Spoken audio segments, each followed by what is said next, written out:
Hello, and welcome to Finding Treasures in the Trash with Carrie Jacobs-Crovetto. I'm Carrie. So glad to have you with us again. I could not be more excited for today's guest. I have to say that I do prep calls with every one of my guests, and I can tell you that this one is going to move you, inspire you, challenge the way you think. So, my guest today is Mandy Ingber. So, Mandy Ingber is a best-selling New York Times author of the book Yogalosophy. She was a Broadway star and child actor by the age of 14, and that went on for some time before she became an established yoga teacher and astrologer. She has taught some of the most famous yoga celebrities we know, including Jennifer Aniston, and who else did you teach? So many people. So many people, big stars. Just throw out a couple names just to impress I mean, people. I always hate to throw out names. I feel like you should be doing that. How do I pick one? I mean, it's How do you pick one? Okay, children. I'll pick some of the ones that I have on the list. We've got Helen Hunt, Ricky Lake, Jennifer Lawrence, Jennifer Mayer, Brooke Shields, Kate Beckinsale, just to name a few. To name a few. And and now you're here to talk with us today about finding treasures in the trash. I have to tell you, Mandy, this is just raw truth right now. I meet a lot of people. I talk to a lot of people. I mean, I'm involved in Stanford University. I'm an executive coach for international clients all around the world. I sit in meditations. I do all kinds of certifications. And I do have to say, our prep conversation really rocked my world. Wow. And yeah, and for a couple of reasons. One is, first of all, the authenticity at which you come at your life is really impressive. Thank you. Second of all, I just had never heard some of what you said. You know, I feel like sometimes we're just like regurgitating, which is fine by me if we're leaving artifacts for the young people that come, after us. I'm just fine with repeating things in new and different ways. Uh-huh. But you just said things that I'd never heard of before. Oh my gosh. Well, no pressure. No pressure here, Mandy. No pressure. But I thought we would start where you and I started, Okay. which is we kind of started at the beginning. And we started at the beginning of your life, but we talked about the idea that, you dove right in that sometimes a shadow isn't a dark thing. Ah, yes. Okay. So I remember this part of the conversation. I just want to say one thing that's just popping into my head right this second, which is our culture is so obsessed with keeping things like on the high and whether things are good or bad. It's like people want to like focus on the good. There's something about including all of it that's actually really a relief I have found for myself. So that's just like a main thing that I wanted to say is that, we can include all of it. And so you're right, that's part of it. I have a tendency to lead with my darkest self. Like if I go on a date with somebody, I like immediately want to show them like all my flaws. Like that's what I lead with. And so the thing of that sometimes a shadow isn't always the dark part of yourself. For me, a shadow part of myself is kind of like a ditz because I'm so smart and it's like I always think I have to know everything and I want to be an expert and all that. So my shadow is actually kind of being like a bit of a ditz. That's one of my shadows. You had talked about, and certainly the whole thing doesn't need to be us going back and like redoing this conversation, but this was just something that really stayed with me. You talked about, um, uncovering as a young woman Yeah. going to, and I want to let you tell the story, but you talked about going to a really creative school that kind of unleashed Mm, a joyful shadow, this entertaining shadow, this piece of you that you yes. had kind of disowned or shoved to the background of your life up until that point, or didn't even know was there, maybe. Yeah. Yeah, so when I was in the 4th grade, my parents sent me to this school for experiential learning, and I had done really well in grade school, like, I fit really well into that bell curve. I'm a good student, I know how to take tests, I'm that kind of a I was born like that, And not everybody's like that, right? Because not everybody thinks the same way. I just so happened to be able to think in that way. So when I went to this school for experiential learning, all of a sudden it like unleashed a lot of the creativity that was in me within me. And so that is when I started to incorporate acting into my life. And in this particular school there was actually a we did this thing called theater on wheels where we would go to like old people's homes and we would perform. And we did a takeoff on The Empire Strikes Back. And my 2 best friends who were like, one was the blonde prettiest girl in the school, one was the brunette prettiest girl in the school, you know what I mean? There's Like, always those. We always well, I have even those. overheard them one time saying, like, "You're the prettiest." No, I'm the prettiest, and you're the second prettiest. Like that kind of a thing. So those two, of course, got like the Princess Leia part, and then like the Han Solo or whatever. And I was cast as the Darth Vader character, Death Vapor. Ugh. And I was just like more. I was like, I don't know. I don't remember how I processed this alone, but it was just I remember feeling like so bummed that I had to be the bad guy. Like, that was really a bummer to me. And but I ended up throwing myself into the character, and it ended up, of course, being the most fun part to play, and we would we would perform for little kids and old people. And I just remember, like, getting the huge response from everybody, based on this villain. And so that was, I think, a really positive experience that I had with pouring myself into something that I thought was a negative. And that is actually, as an actor, I often did play character roles because of the way that I look, because of my looks. And they are often sort of exaggerated shadow parts because the ingenue is usually like like the everything great. And then the shadow character is either like the best friend who's like the geek, or like somebody who's like a real hard ass bitch, or, like whatever those character things, those exaggerated character things are. And I actually remember there was a teacher, and I think I shared this with you in our talk before. There was a teacher, and I think her name was Sandra Seacat. I never went to her personally, but I remember some of my friends telling me that her theory was that people got cast as their shadow. I just need to take that in for a minute. Okay. Like, people get cast as their shadow.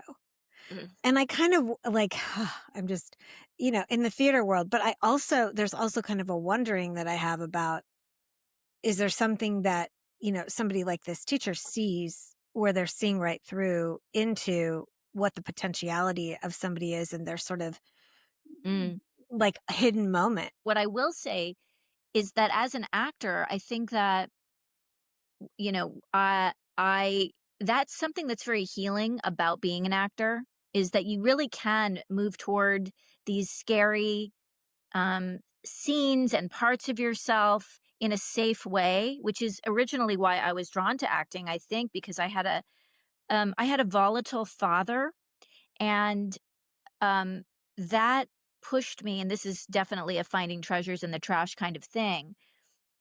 I think that finding a place like on a stage in front of people was a safe space to explore the more intense emotions that I think I was feeling as a result of being in a scary environment in my childhood, to my little self. My father was just way too young when he had me and didn't have a filter, so I was taking in a lot that was too much for me at the time, and acting really saved me in that way. So I think that there's like this version of working stuff out. I think a lot of actors work things out by the roles get. I don't know if that's, sometimes I think the universe just works out that way. I do think it's a healing process, probably for the actor, and then probably as a result, for the viewer, the audience, being brought into the experience, that whatever the transformation that the actor is going through. I think that with really good actors that they bring people into the experience with them. Mhm, So I mhm. think it's a very healing thing for the shadow stuff. You talked about your looks, which I really relate to because I have very exotic looks as well. Mhm. And, you talked about you shared about always sort of being cast as next to the ingenue. Mhm. As you went on in your career and you did more and more work, I think, um, you got more prolific parts. How did that shape you? What was my experience of looking the way that I look? Is that Yeah. Well, particularly yes, but particularly in regards to the journey you were taking with acting and your relationship to it. Well, I think I think that, especially as especially at the age, because I became an actor, people say child actor, and although that is true, I really started when I was 14, which is you're an adolescent, or becoming supposedly becoming an adolescent. I leaned into an eating disorder, which prolonged my childhood in a way, in physically. But I think that I felt ugly, when I was a kid in a way. And because I looked more like, say, the Wicked Witch than the princess in the fairy tale, So I think that just being Jewish looking is what I will say. It's like Mm, not a favorite look for many reasons. And I think it made me feel like conspicuous. mm, And also because, I mean, this is like, we can go deeper and deeper. It's like I feel like I'm digging deeper and deeper into the shadow. But my family, on my mother's side, my mother was born in a displaced persons camp right after the Holocaust, and so my family, my mother's father's family was killed in the Holocaust, and so there was a part, and they were like, my grandfather was a blonde, blue-eyed Jew, and then I look super Jewish. I kind of look like my father's side of the family, and I think that looking like that made me feel like I was failing in a way, because I couldn't pass, and I couldn't have passed. So a lot of my self criticism, I think, revolves around like looking too Jewish, to be honest. mhm, But what I do believe about in acting was that I thought that my looks limited me, but looking back, it was probably my looks that, got me some roles, even though I think I was a good actor, but I just, so it really, to me, it wasn't, um, in terms of work, it wasn't a problem. It was more, I think I just felt like it was really more about, are guys gonna like me? I mean, I think that, mhm. I think Yeah, that but I can see that being so complex, right? Like, you know, I feel like I got my nose fixed when I was Mhm, 18. I fixed everything so that I mhm, looked more white passing. I'm Middle Eastern. yeah, There's kind of a rite of passage in Lebanese culture mhm, where, you fix your nose at 16, 17, 18, that thing is gone, right? And you're told, you're like indoctrinated from the time you're like 5, 6, 7 years old that this is what you're going to do. yeah, I lighten my hair. My hair is normally really dark. So, like, you wouldn't mhm, even know, right, right? But I still have inside this complexity around, like, what I feel like inside mhm. versus acceptance. Yeah.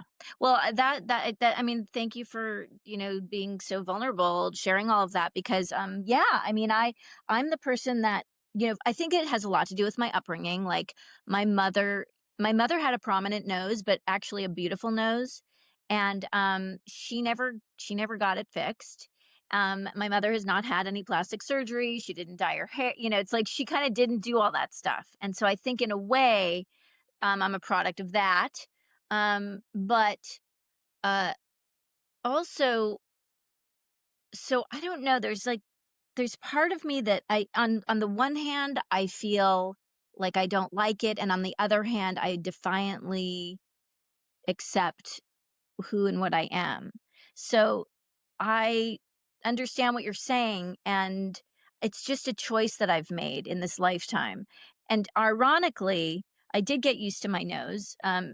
I think by the time I was like 21 years old, I even like I talked about with one of my agents when I don't remember what age, but I talked about maybe getting my nose done, and he said, "Yeah, but then you would just still look like yourself, but with your nose done." So Yeah. he Yeah. kinda said that to me, and I was like, "Okay." And then, when I was 20 2, I actually was we didn't talk about this, I don't think, but I was physically assaulted and attempted raped when I was that age. And Oh, so the person one of the 2 people that was involved in that assault um punched my face a lot and broke my nose. oh my gosh.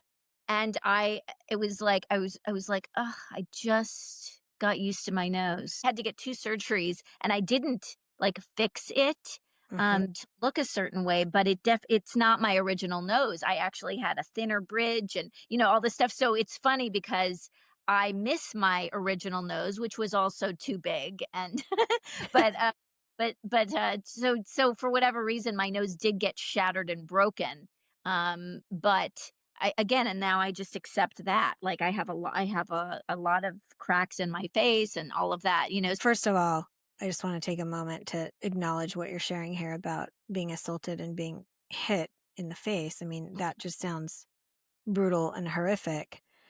Um, and also, you shared with me about your mom cutting out the pictures of all the any wicked witches, right, Yeah, in all your books to almost yeah. like cutting out like as if it didn't exist. Well, let me share that story because it kind of doesn't make sense unless I say it. So my mother, with being the eternal optimist that only like a person born after the Holocaust would be, um, loved Disney and loved Disneyland and all that stuff. And so when I went back to look at when I was a kid, I was really, really afraid of anything that was like the Wicked Witch. I was really afraid of the Wicked Witch. And so my mother, being like a young 20-year-old mother, she was like, "Oh, I know.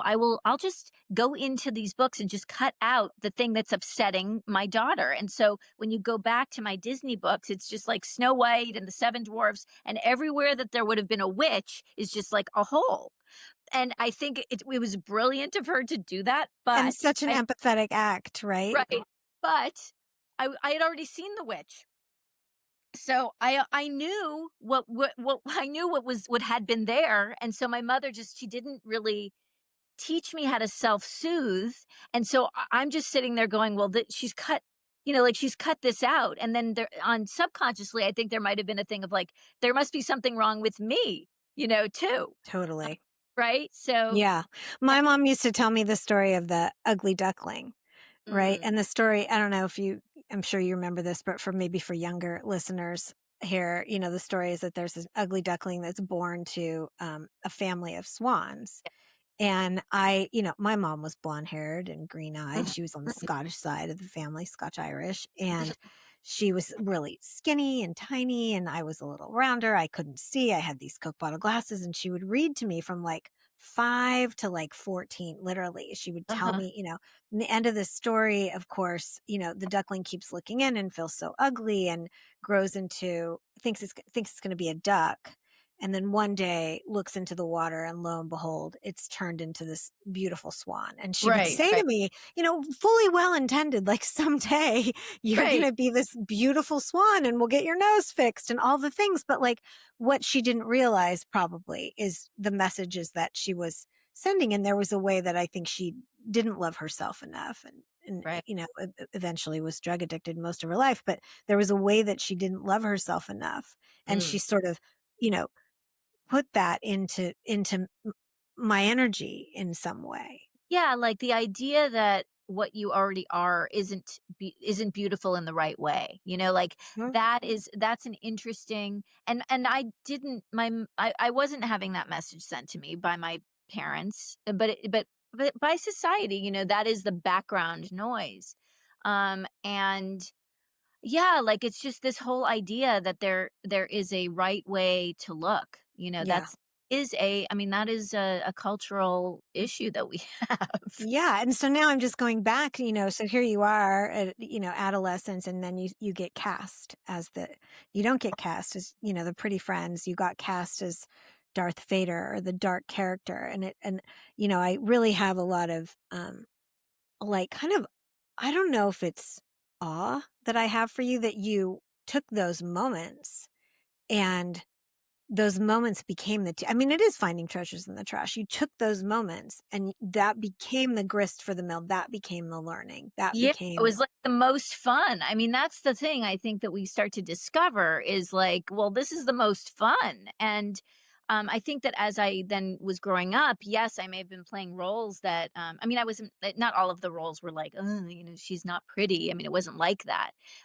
But in my real life, I mean, people, you know, like, I was attractive enough to you know, like, the people that I liked me too, you know, but I think that, some of those experiences, once you start having those experiences, I think that it reinforces something in you, like, oh, there is something about me. You know, I think you have to find those things about you. Now, we live in a society where there is a sameness about things that we are sort of conditioned to want to be. So, like, for instance, I have super curly hair.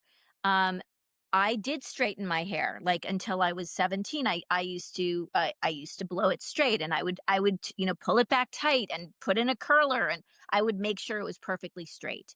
And then in my rebellion, I guess, um, in the you know, like, in the late '80s, I started to let it be curly, and, fortunately, Jennifer Beals came along and for just to, like, open the door for, like, a second with Flashdance, which was annoying.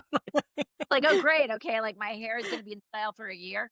But I just, like, I don't know, it's like this weird thing that I have. It's like a defiance too, because 'cause I'm a little bit like, I wanna hold space for an alternative.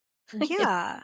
Yeah, and, I think that it's like, don't cut like, I'm using that as a metaphor because it was very meaningful to me when you shared it. It's like, don't why are we cutting, you know, dark, exotic, like, women out of the picture? Like, why did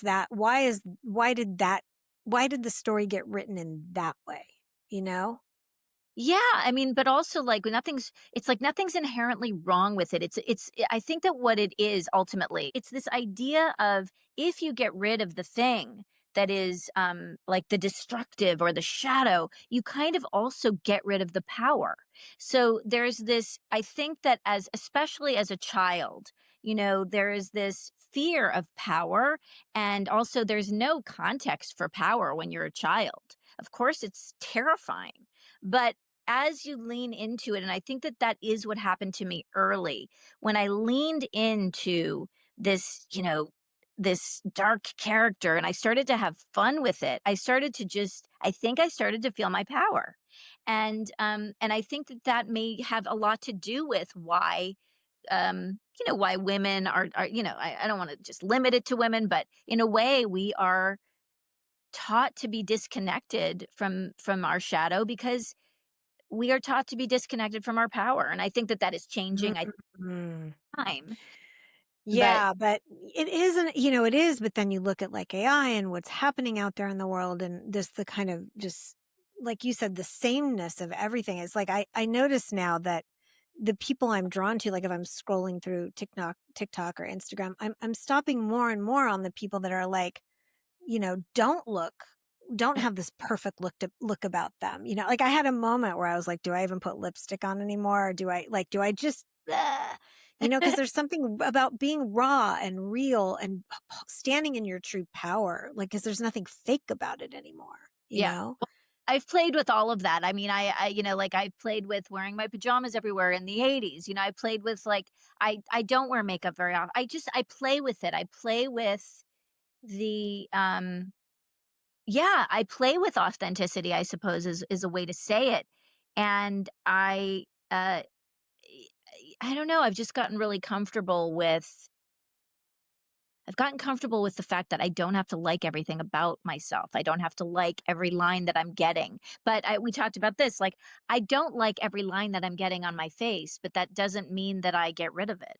You know, it's like I have a friend who, you know, she just got a facelift, and I have a lot of friends that are getting facelifts now because I'm 57, and that's what my friends are doing is they're getting facelifts. That's where we're at on the timeline. So um she said, "Look, I love myself, but I just didn't love, this, this, I just wanted to cut this out. And I'm just like, yeah, I don't love like my jowls. I don't love that, but I'm, but I'm going with it. I have a Yeah. curiosity about what that will be like to, lean into, um, what's a good word to say? My crone, I guess that's the word, or being like an elder. I kind of Yeah. want to have that experience.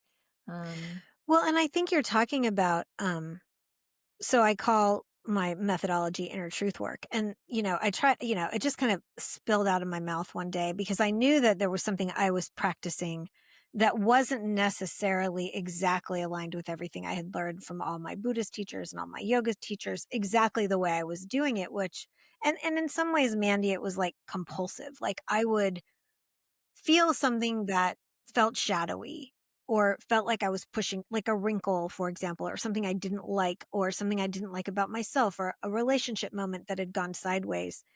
And instead of like turning away, hmm I would sit in meditation and it was almost like, as I talk about it now, it was almost like I was challenging it to come forward, like come all the way forward so I can hmm see you. You know what I mean? Like I Yeah. want to see all of you. I want to see.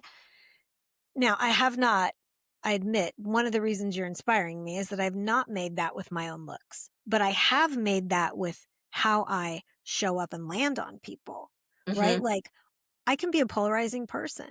Some hmm people really like me. Some people are like, I don't know what it is. I don't like her. Uh, and for a long time, I would just beat the shit out of myself for the side that didn't like me. Like, why don't they like me? And I was fixing and fixing and fixing.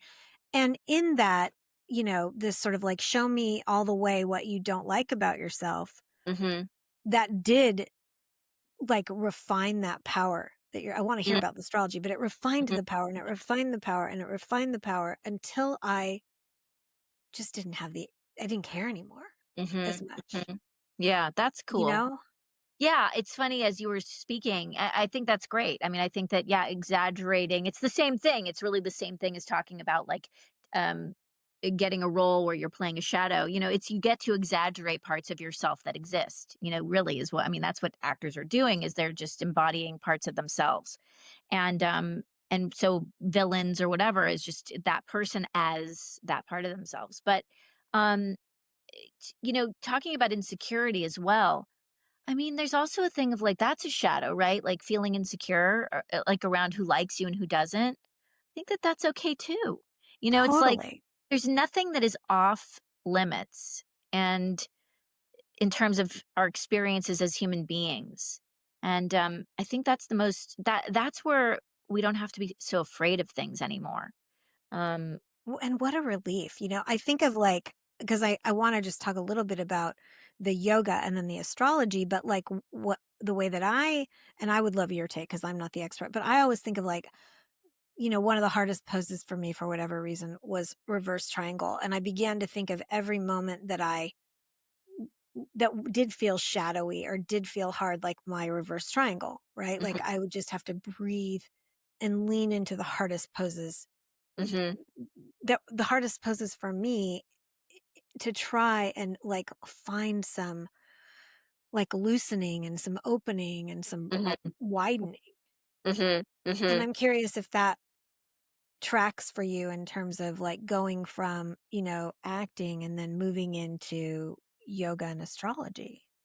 Yeah, well, so what came right after acting was spinning, um, which was my introduction into teaching. And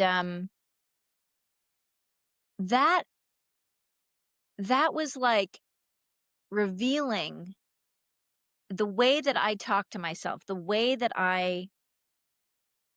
my self-talk, that was where I actually got to explore the positive shadow, which is um how I bring myself through difficulty, like in order to really find that voice, and to have transformation, uh, you have to find the difficulty. I mean, that's the problem with the shadow, right? It's like um, it doesn't feel good. And, at first, it doesn't feel good, and that's why we don't want to be in it. And I think that, like, the sensations that come for me, I'm a very, uh I'm a kinesthetic person. So I feel a lot in my body. Okay. So for yoga, for instance, or let's say you're doing any physical activity and you hit a wall or you hit a place that just feels impossible or doesn't feel good. That's when you get to tap into another part of yourself um, that's almost intangible that is able to it's like when you lift weights at the gym, it's hard. And the reason and as it's hard, it's strengthening the part of yourself that actually can do it. And so in order to touch the part of yourself that is transformational and can do it and does have the power, you have to hit a point where you want to give up. Like, that's a part of the process of being empowered, is being first, like really hitting your limit and being disempowered. So to me, what you're saying is you hit a point where you feel like you're not good or you can't do it or whatever. And then as you stay with it, you start to find a part of yourself that you couldn't access without hitting that limit. Right? I mean, is Yep. that Yeah. right? Yeah, So that's I completely accurate. so I think Or, that I mean, we turn away. Like, Mhm, I love that you're paralleling it to physical activity because I think we're conditioned to think, okay, like when we hit a wall in physical activity, we dig deep and we find that next rung that we didn't know was there to like push through.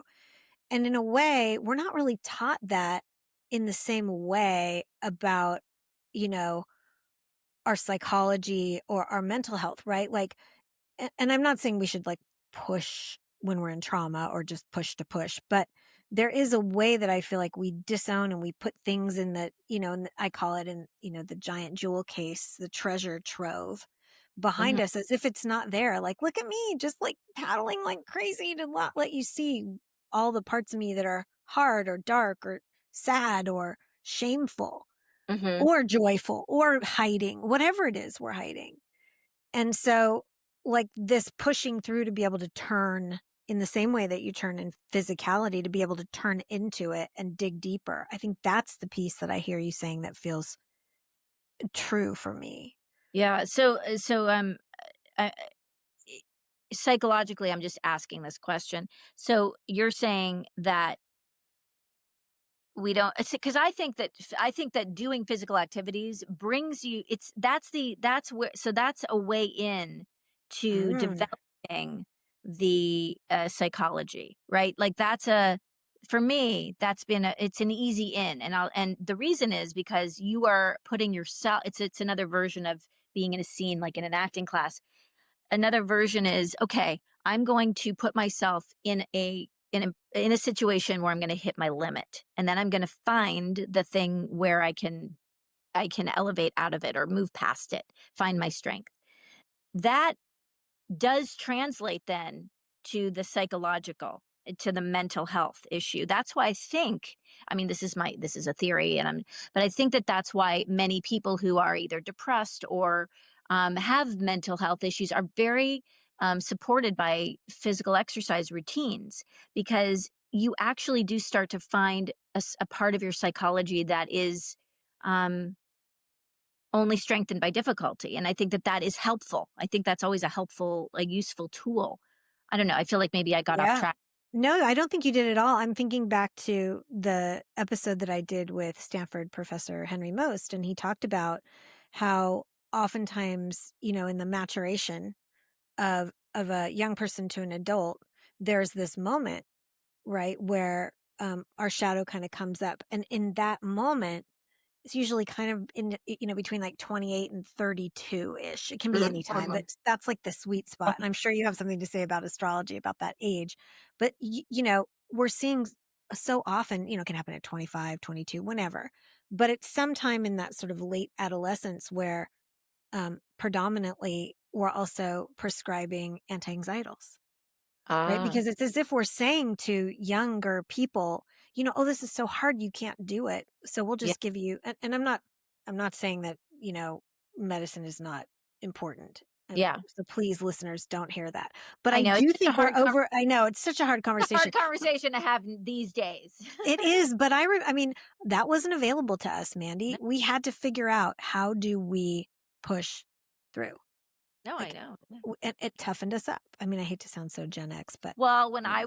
when I was in my, early mid-20s, which I think is really for me, it was the hardest, it was the most challenging time of my life, like, from between 22 and 26, 25, right? That was the hardest transition for me.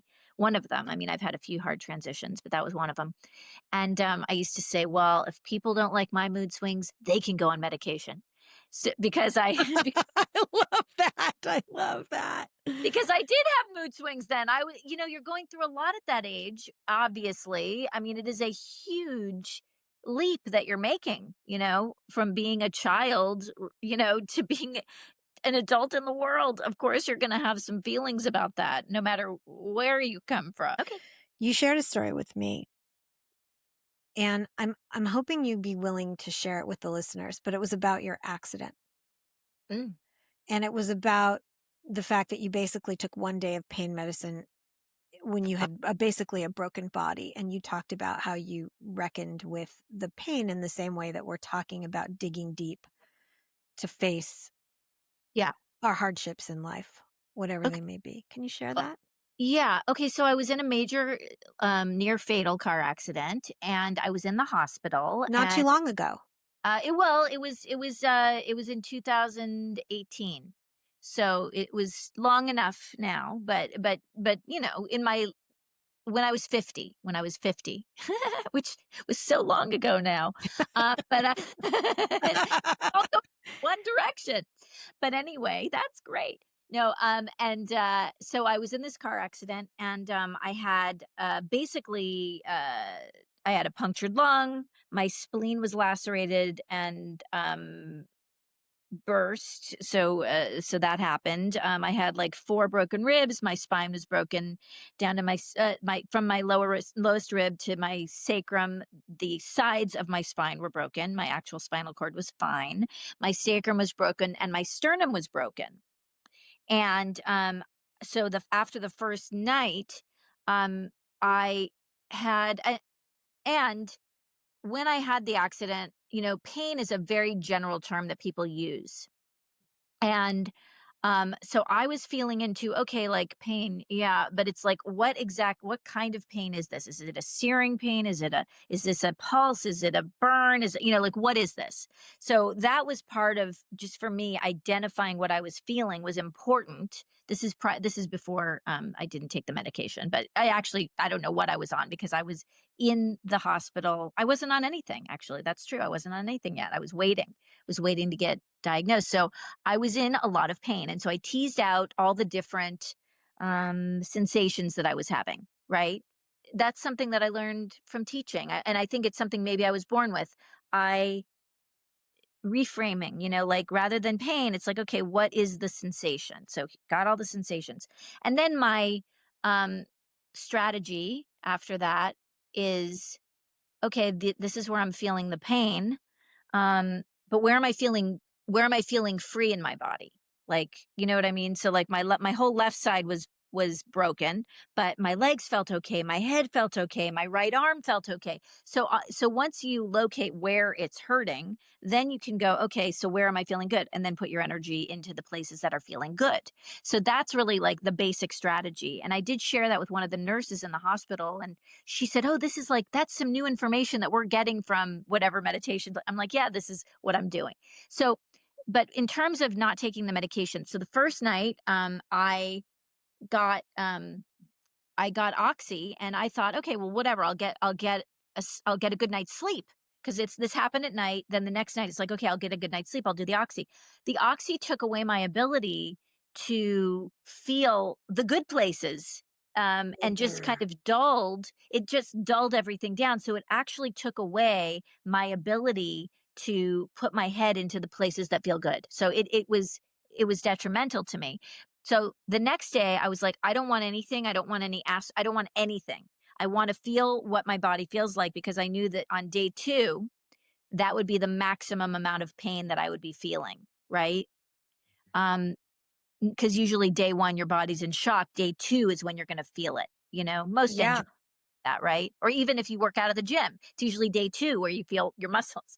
So I felt it, and I felt into all the sensations, and then the next day it was like, "Okay, then I'll do like like the ibuprofen or whatever twice a day," whatever it was, the minimal amount. But I knew that once I had felt the maximum amount, and I knew that once I felt then I would understand that from there on it was just gonna get better and better. And so that really was, and the ibuprofen didn't take away my ability to feel, like the good places in my body, but it was very important for me to be able to first identify where's the pain, what is the pain? Not just where is the pain, but what is the sensation?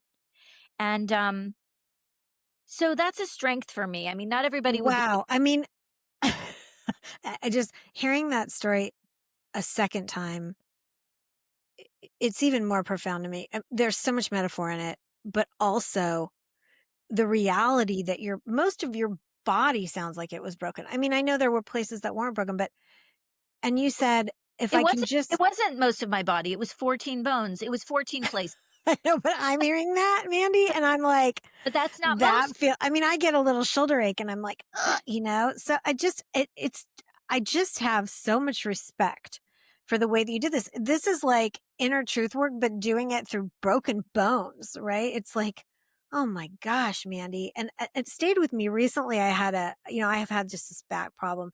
And you were so inspiring to me. I was like, Carrie, yeah, your back hurts, but so much of yourself does not hurt.